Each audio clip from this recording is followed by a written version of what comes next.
Ecco, ora vi faccio il mese di dicembre che era praticamente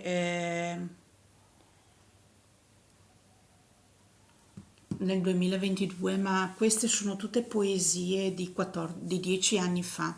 Nel 2014 scrivevo questa tipologia di poesie e diciamo che ero agli inizi e ci voleva un po' di tempo per me, ci è voluto un po' di tempo per me per progredire ed evolvere un po' le mie poesie.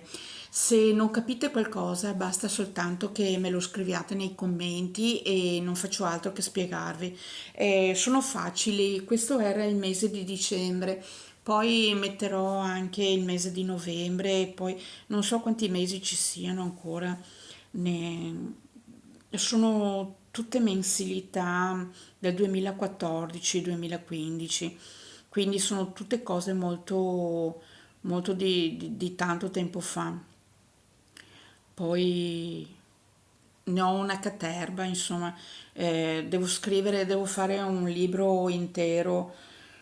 Addirittura me ne mancano anche perché sono nel Facebook vecchio e quindi non ne ho tutte, perché poi il Facebook vecchio è andato perduto e anche se io posso leggerle, mettersi lì a tirarle fuori tutte è veramente una cosa immane.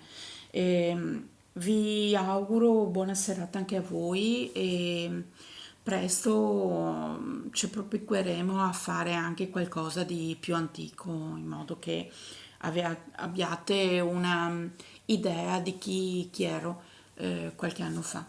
E vabbè, vi saluto, vi ringrazio, siete molto gentili ad ascoltarmi e a stare insieme con me.